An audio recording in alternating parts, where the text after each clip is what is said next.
Berkat besar di balik pengorbanan.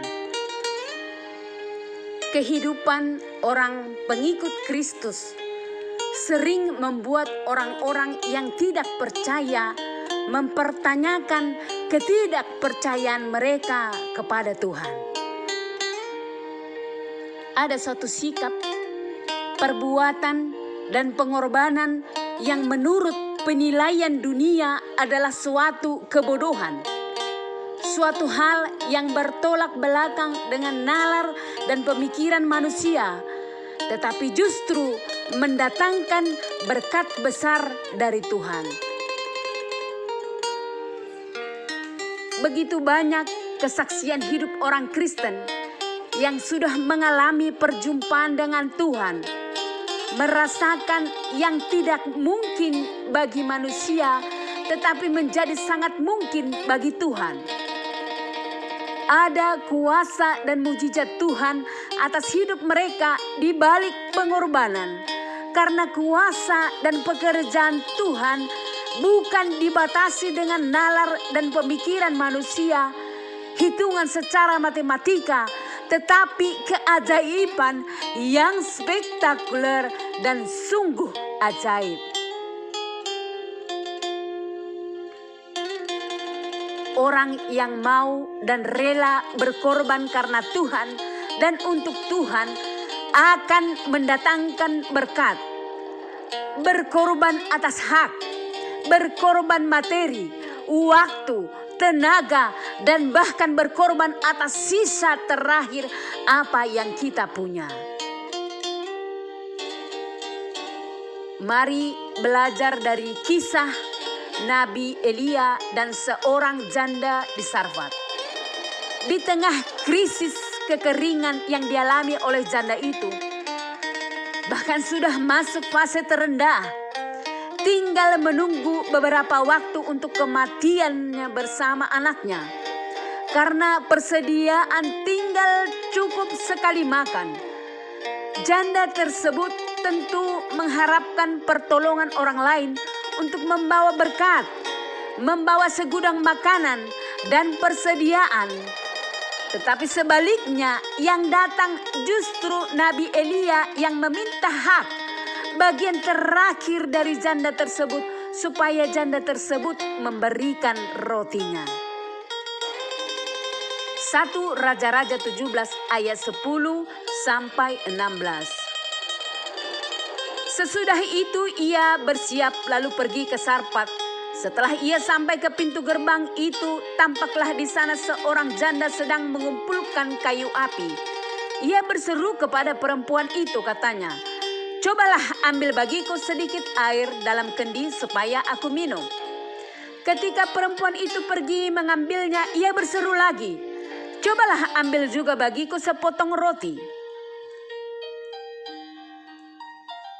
Perempuan itu menjawab, "Demi Tuhan Allahmu yang hidup, sesungguhnya tidak ada roti padaku sedikit pun, kecuali segenggam tepung dalam tempayan dan sedikit minyak dalam buli-buli. Dan sekarang aku sedang mengumpulkan 2-3 potong kayu api. Kemudian aku mau pulang dan mengolahnya bagiku dan bagi anakku, dan setelah kami memakannya, maka kami akan mati." Tetapi Elia berkata kepadanya, "Janganlah takut, pulanglah, buatlah seperti yang kukatakan, tetapi buatlah lebih dahulu bagiku sepotong roti bundar kecil daripadanya, dan bawalah kepadaku, kemudian barulah kau buat bagimu dan bagi anakmu."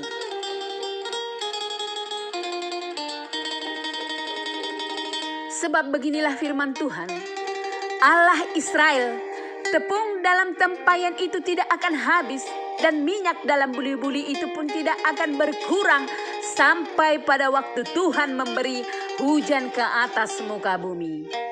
Lalu pergilah perempuan itu dan berbuat seperti yang dikatakan Elia.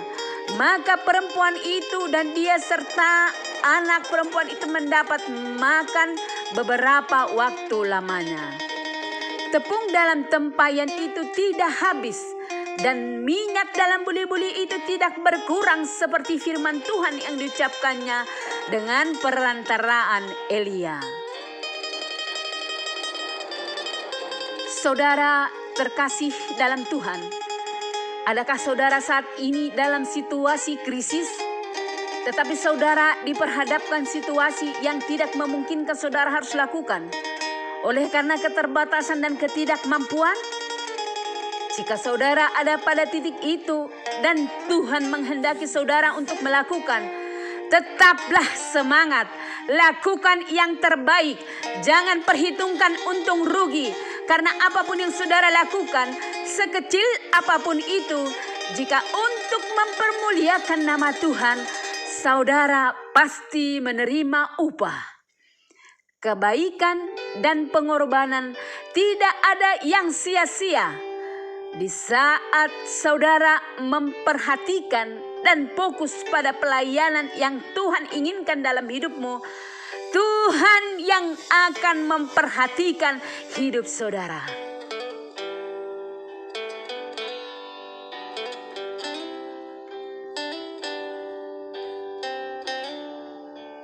Mazmur 37 ayat 23 dan 24. Tuhan menetapkan langkah-langkah orang yang hidupnya berkenan kepadanya. Apabila ia jatuh, tidaklah sampai tergeletak, sebab Tuhan menopang tangannya.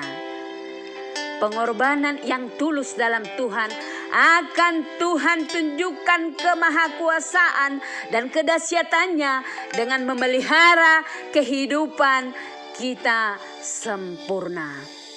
Mari tetap fokus pada Tuhan, berdoa dan baca Alkitab saudara, percaya dan pegang janji-janji Tuhan, iya dan amin.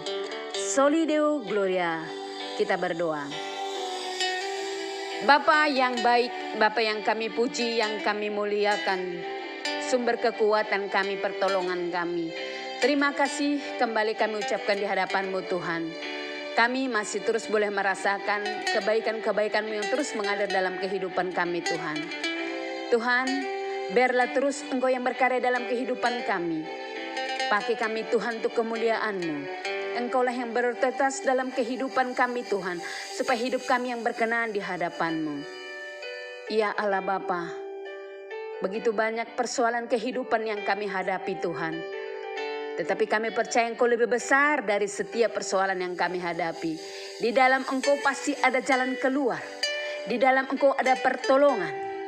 Ya Allah Bapa, beri kami hati yang teguh untuk kami taat dan tunduk di hadapan-Mu Tuhan. Supaya kami boleh terus kami melakukan yang sesuai dengan kehendak-Mu. Engkaulah Tuhan yang menuntun kehidupan kami. Beri kami Roh Kudus-Mu, beri kami kekuatan, beri kami kemampuan untuk melakukannya Bapa.